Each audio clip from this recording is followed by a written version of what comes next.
उन अधिकारी महापुरुषों का जो संसार के कल्याण के लिए आए हैं, उनका जो दर्शन है, भाषण है, सप्रस है, वार्तालाप है, वो सभी एक लाभदायक है, परम लाभदायक है, पारमार्थिक लाभदायक है। जैसे भगवान के दर्शन, भाषण, सप्रस, चिंतन और वार्तालाप और वर्णन सब कल्याण करने वाले हैं, इसी प्रकार से थी भगवान का भेजा हुआ जो महापुरुष है, संसार के कल्याण के लिए जो भगवान ने भेजा है, उनके विषय में भी ऐसा ही आपने समझना चाहिए।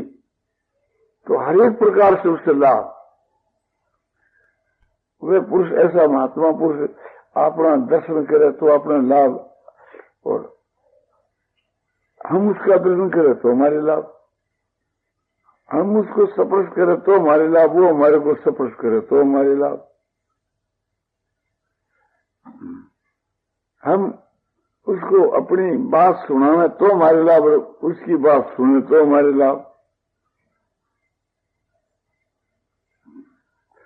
उसको हम याद करें तो हमारे लाभ, वो हमारे को याद करे तो हमारे लाभ।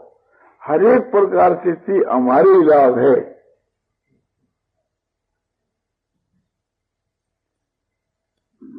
बेटी के यहाँ, लड़की के यहाँ पिता आवे तो लड़की के लाभ, और लड़की ने पिता बुलावे तो लड़की के लाभ।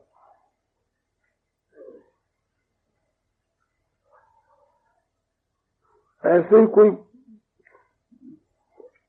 पुरोहित ब्राह्मण है, उसके घर पर यजमान जावे तो ब्राह्मण के लाभ, और पुरोहित को अपने घर पर बुलावे तो पुरोहित के लाभ। सब प्रकार से पुरोहित के लाभ है।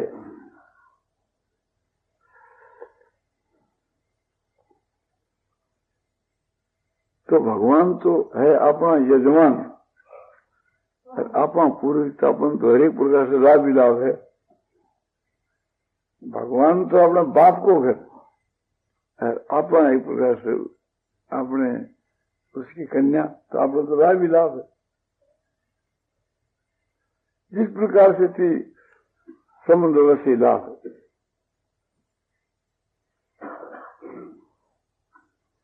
जैसे एक तो घास की ढेरी है और एक आग की ढेरी है।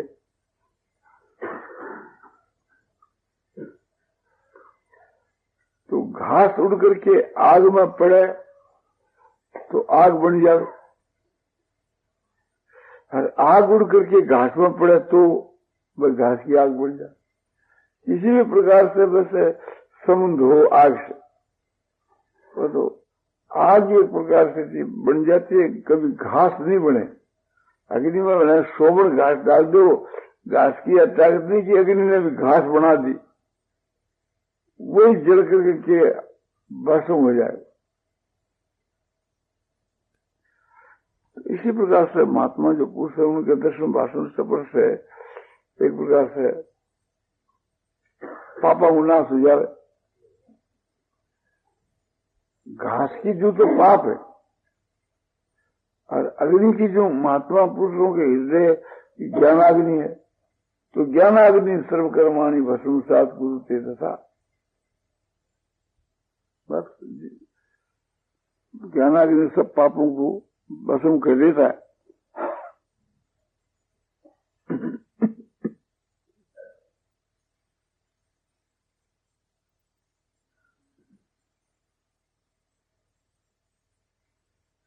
उनके नेत्रों की दृष्टि हमारे शरीर पर पड़ी तो हमारा शरीर पवित्र हो गया, और हमारी दृष्टि उस महापुरुष के ऊपर पड़ी तो हमारे नेत्र पवित्र हो गए।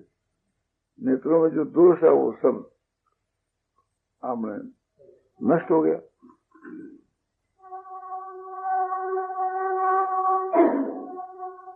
उस महापुरुष ने हमारे को छुआ तो हमारा सब शरीर का पाप नष्ट हुआ, हम उसको छुआ तो पाप नष्ट हो गया। बिजली का करंट हमारे आकर के लगा दे तो प्राण ले ले, और हम बिजली को छू ले तो प्राण चला गया। किसी भी प्रकार से बिजली के करंट से संबंध हो जाए तो एक प्रकार से उसको विनाश हो जाए। तो बिजली तो विनाश करने वाली है, और महात्मा जो पुरुष है वो उद्धार करने वाला है। तो किसी भी प्रकार से संबंध होगा तो अपना कल्याण हो जाए। ऐसे ही महात्मा कहीं है, हम उसको याद कर लिया तो अपने हृदय के वहां स्मरण कर लिया तो हृदय के पाप नाश हुए। और किसी महापुरुष ने हमारे को याद कर लिया, हम उसके हृदय के वहां प्रवेश हो गए तो उसके हृदय रूपी तालाब में स्नान किया तो एक प्रकार से हमारे मन बुद्धि इंद्रियां रोम रोम के बीच के वहां आनंद ज्ञान परिपूर्ण हो गया, क्योंकि हम आनंद सागर भगवान के वहां स्नान कर ले। तो सब प्रकार से हमारी लाभ है।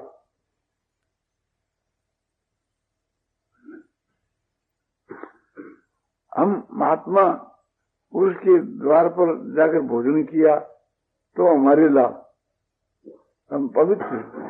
और महात्मा हमारे घर के ऊपर आकर भोजन किया तो हमारा घर पवित्र हो गया, हमारा अन्न पवित्र हो गया, दर्शन से हम सब पवित्र हो गए।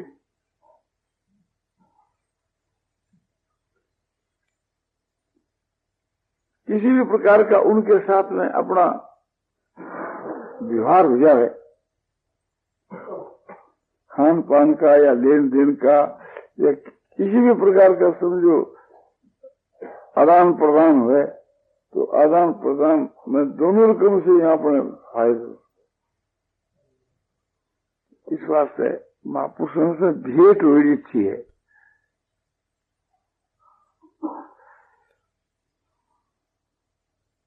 और महापुरुषों से भेंट होने के बाद में चाहे कोई अपने नास्तिक है, पापी है, नीच है, उनका कुसुम भी हो जाए तो कुसुम लगे नहीं, वो दूर दूर ही रहे, उसका असर नहीं हुए। जैसे मनुष्य अमृत पान कर ले, अमृत पान करके अमर हो जावे तो फिर बोले विष भी उसका विष का असर नहीं हुए। अमृत का पान कर लेने के बाद यदि विष है तो विष का कोई असर नहीं हुए, पहला विष पी लो तो मर जाए।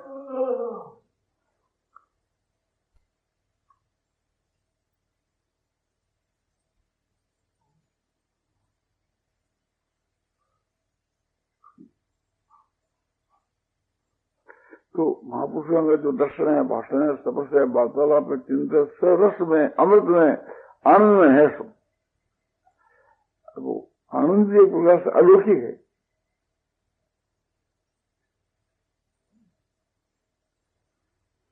उसके बीड़े के माँ, उसके वियोग के बीच के माँ, उसकी जो समृद्धि है वो बड़ी मधुर है, आनंद देने वाली समृद्धि भी उनकी।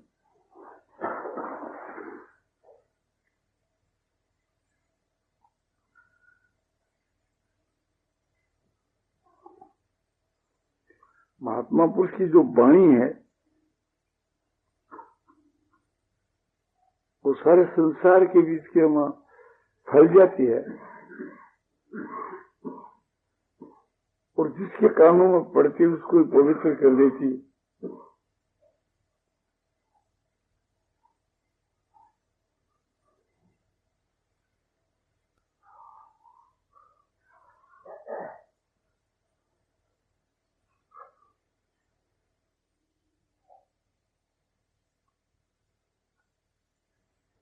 महात्मा पुरुष की दृष्टि जितनी दूर पड़े उनके दृष्टि के द्वारा उन्हें के परमाणु जो है व्याप्त हो जाते हैं।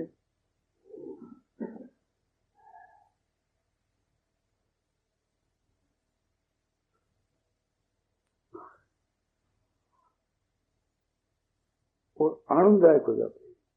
महात्मा की जो मार्ग से निकले तो उनके वहां जो वैराग है, ज्ञान है, प्रेम है, ये सब चीजें सूक्ष्म परमाणु के रूप में सब जगह विचलन करता हुआ चलता है।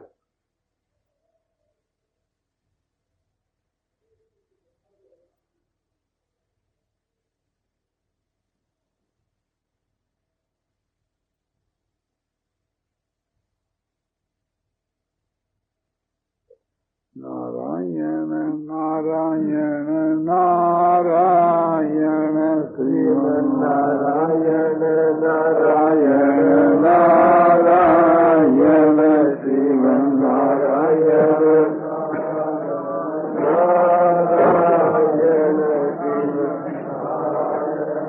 श्रीमन्नारायण नारायण श्रीमन्नारायण नारायण नारायण श्रीमन्नारायण नारायण श्रीमन्नारायण नारायण नारायण श्रीमन्नारायण नारायण श्रीमन्नारायण नारायण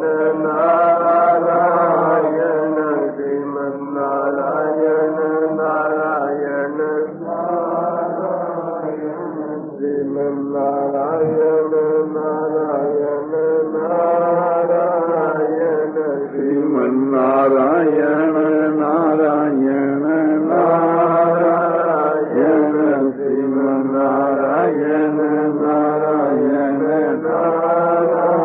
नारायण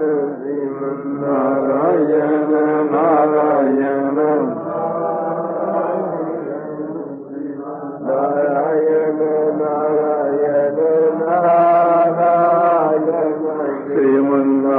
नारायण नारायण नारायण नारायण श्रीमन्नारायण नारायण नारायण श्रीमन्नारायण नारायण नारायण श्रीमन्नारायण नारायण नारायण श्रीमन्नारायण नारायण नारायण श्रीमन्नारायण नारायण श्रीमन्नारायण नारायण नारायण सियावर रामचंद्र की जय। मोर मुकुट वंशी वाले की जय। तो जैसे महापुरुषों की बात कही, अधिकारी महापुरुषों की जो भगवान के यहाँ से भेजे गए हैं संसार के उद्धार के लिए, कल्याण के लिए।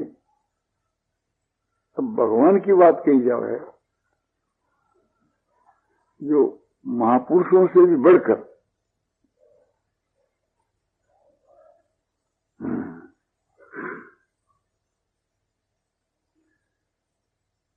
भगवान का जो मिलन हो जाए तो उस वक्त के आनंद का और प्रसन्नता का, आह्लादपन का कुछ ठिकाना नहीं है। नेत्रों के द्वारा दर्शन करने के वक्त तो नेत्र एकदम प्रेम से अपना प्रफुल्लित हो जाते हैं और आनंद और प्रेम के मारे उनके नेत्र जल से छिलकने लगते। छूने के साथ सारे शरीर में, मन, बुद्धि, इंद्रिया में सब एक आनंद दौड़ जाता है, लहरें से उठती है।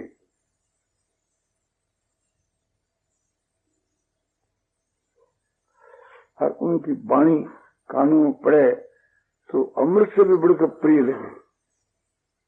जो ही बात हो उसकी, अपने लोगों की बात तो नहीं है ना, तो भगवान की बात। अपने लोगों की तो आज तो व्याख्यान बढ़िया होया, आज कल से बहुत बढ़िया होया,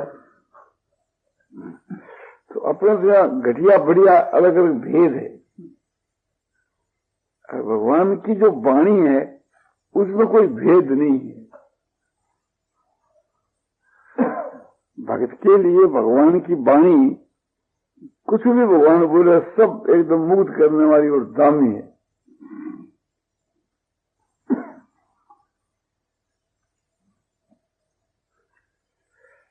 भगवान की वाणी है ना, फिर उसका तोल बोल नहीं है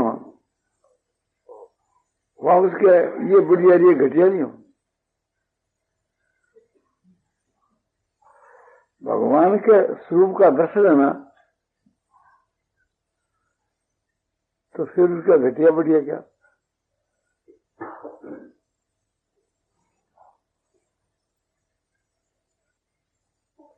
भगवान के स्वरूप की तो बात ही क्या है, उनके शरीर के जो आभूषण है, वस्त्र है, उनका दर्शन भी एकदम मुग्ध करने वाला है। जब दर्शन की ऐसी बात है तो स्पर्श की तो फिर बात ही क्या है।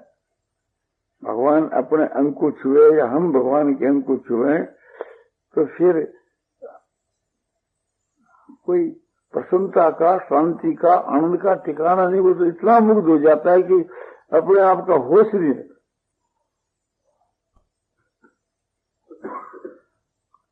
तो उनकी जो वाणी है वो अमृतमय, उनका दर्शन है वो अमृतमय, उनके साथ में जो वार्तालाप है वो अमृतमय, उसमें जो सुगंध आती है वो अमृतमय, बहुत ही मधुर है। उनकी प्रत्येक चरित्र, प्रत्येक उसकी लीला, प्रत्येक चरित्र है अमृतमय।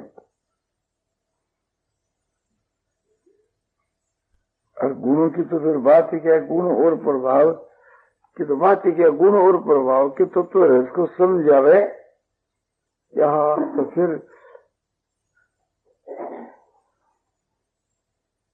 मुग्ध हो जाता है। और वो इस प्रकार से नहीं समझे भगवान के प्राप्त होने पर तो फिर समझेगा ही कम। और नहीं समझे तो भगवान को पिछाना ही नहीं, समझा ही नहीं, जाना ही नहीं, भगवान के स्वरूप को नहीं समझा।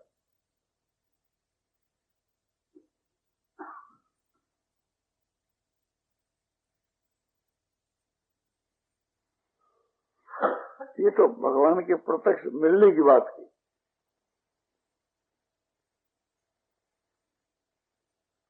किंतु ये सब बातें मिलने की सुनकर के की, तो भगवान से मिलने की उत्कट इच्छा हो जाए, तीव्र इच्छा की जागृति हो जाए, तो उस तीव्र इच्छा की जागृति के प्रभाव से भगवान को आना पड़े, दर्शन देना पड़े। तो अभी की व्याकुलता तीव्र होनी चाहिए, मिलने की उत्कट इच्छा तो तीव्र अपने आप होगी। जब विवेक की व्याकुलता तीव्र होगी तो बस मिलने की इच्छा तीव्र होगी।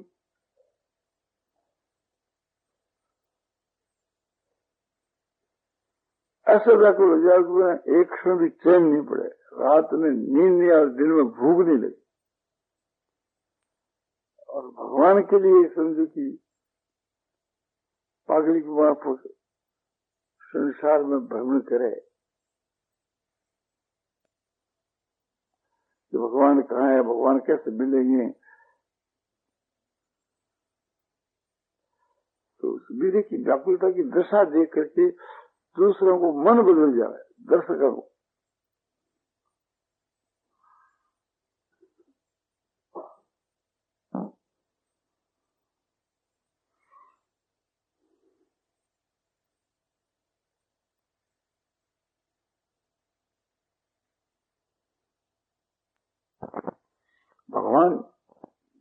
जिस स्थान में प्रकट है वो स्थान तीर्थ बन जाए और उसका प्रमाण हुआ इस प्रकार से व्यापक हो जाए कि कोई उस वातावरण में जाए तो एकदम सब गुण प्रवेश कर जाए।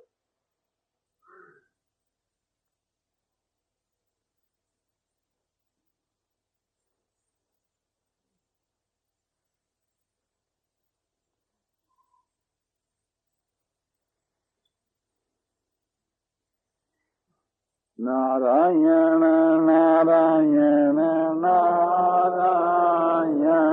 श्रीमन नारायण नारायण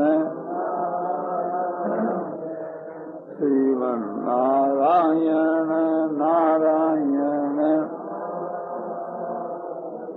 श्रीमन नारायण नारायण नारायण श्रीमन नारायण नारायण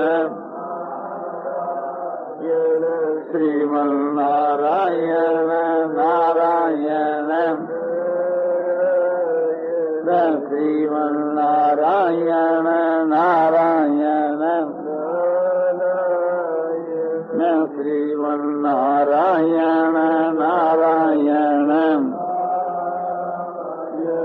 श्रीमन नारायण नारायण श्यावर रामचंद्र की मोर मुकुट वंशी वास। अब निष्काम को विषय कहूँ।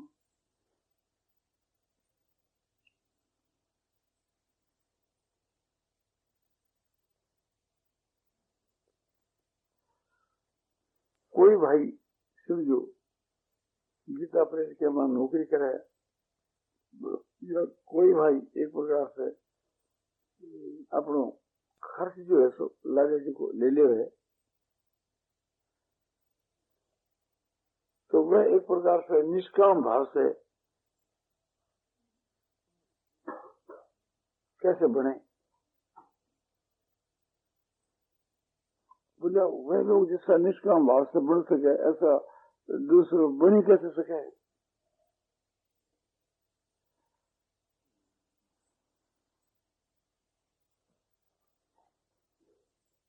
जैसे रामेश्वर जी है और अपने प्रेस को काम करे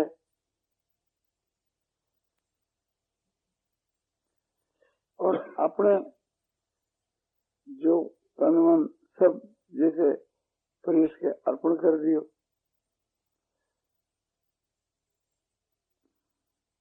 और कोई कामना ने लेकर के नहीं। कामना यदि यह हो किसी भगवान के मिलने की या भगवान में प्रेम होने की तो वह कामना भी एक होता हुआ निष्काम ही है। वह कामना कामना नहीं है। भगवान के लिए यातना भी करे तो वह यातना यातना नहीं है। मांग भी करे तो वह मांग है। सो कोई मांग नहीं।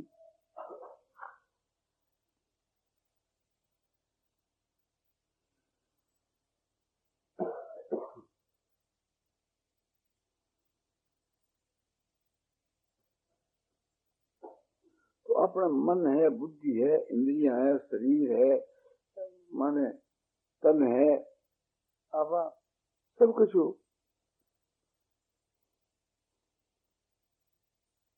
भगवान के समर्पण कर दियो। भगवान की दुकान है इसलिए दुकान के समर्पण कर लो, भगवान के समर्पण कर लो हो।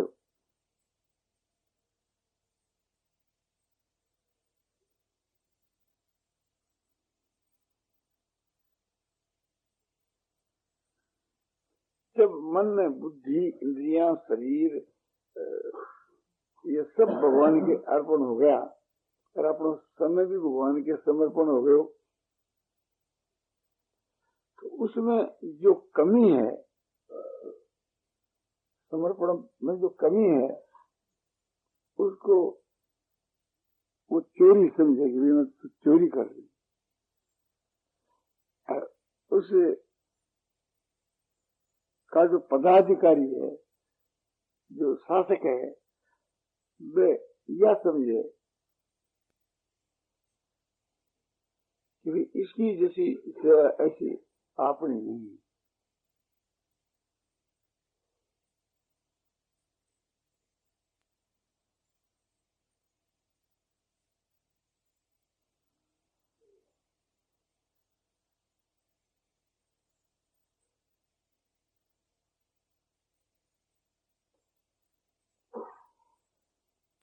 हम लोग जो है समझो कि आपनो आंशिक रूप से थी एक समय दियो,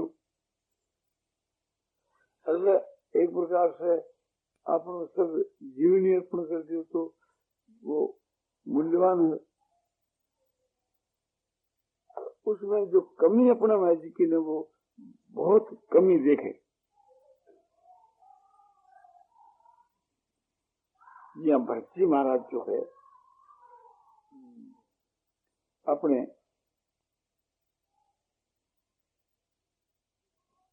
मामूली दोषों में बड़े रूप में देख रहे हैं।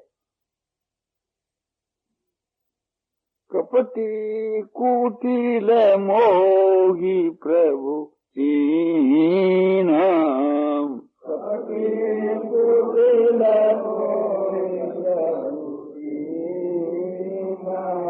साथे नाथ है साथ नहीं दीना, साथे नाथ साथ नहीं दीना।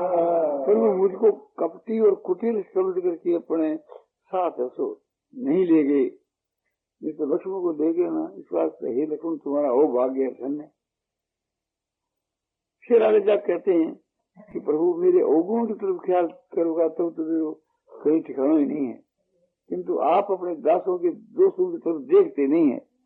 जन आवे गुण प्रभु देखन काबू, जन आवे गुण प्रभु देखन काबू, दीन बंधु अति मृदुल स्वभाव,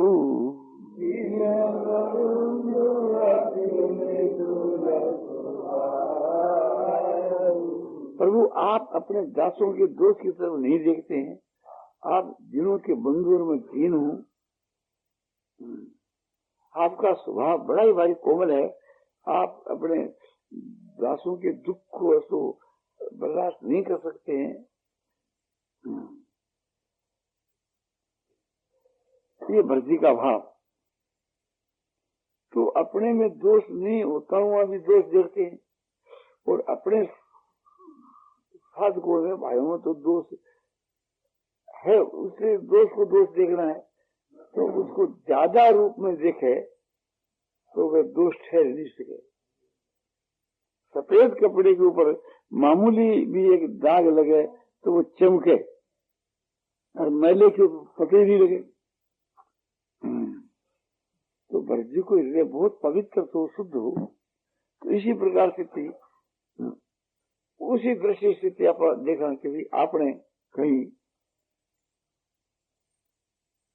रुपयों की चोरी, कहीं एक प्रकार से बुद्धि की चोरी, कहीं मन की, या कहीं शरीर की, इंद्रियों की, ये तो बड़ा नहीं हुआ। या समय की,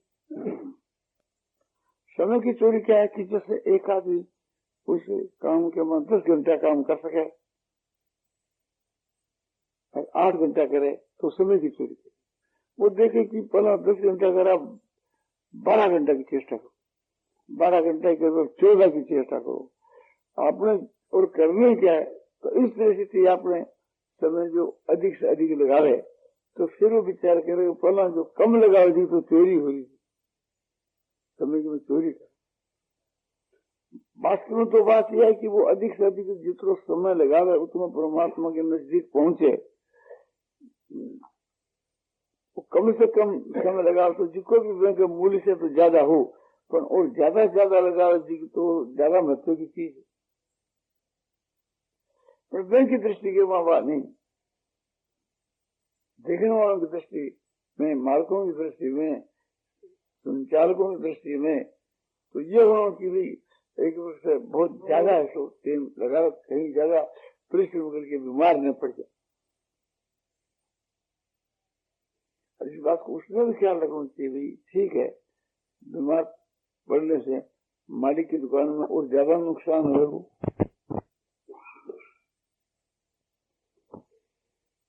बुद्धि की चोरिया की बैंक की बुद्धि जो वो लगा रहे हैं बस और ज्यादा बुद्धि लगा रहे, बाणी लगानी अरे सब भगवान के काम में लग रही है। यह अगर समझ आए तो उसको तो प्रसन्नता शांति ऐसा हो कि प्रसन्न होकर के सारे दुखों को नाश हो जा। प्रसादे सब दुखानां हानि सब जाते प्रसन्न चेत से बुद्धि प्रयोगती थे।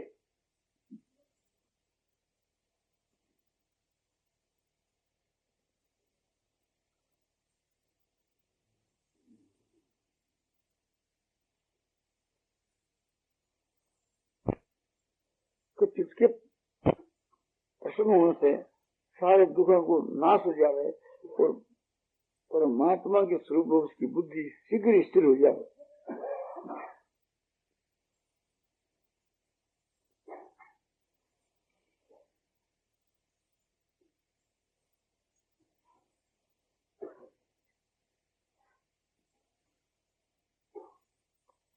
और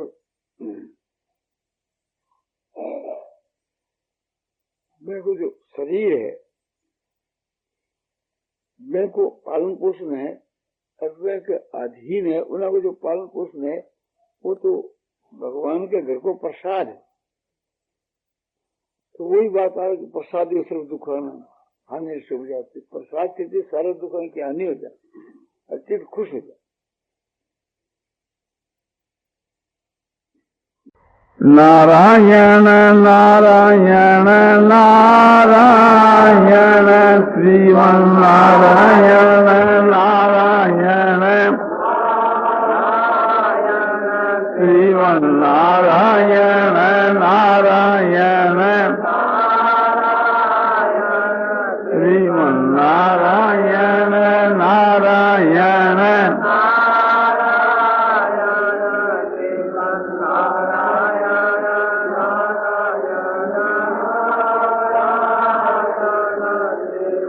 नारायण नारायण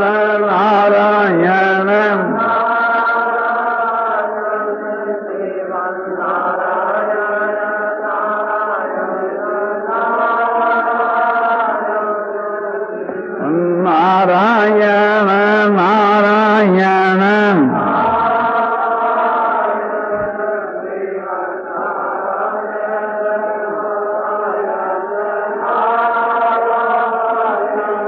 सियावर रामचंद्र की जय। मार मुकुट वंशी वाले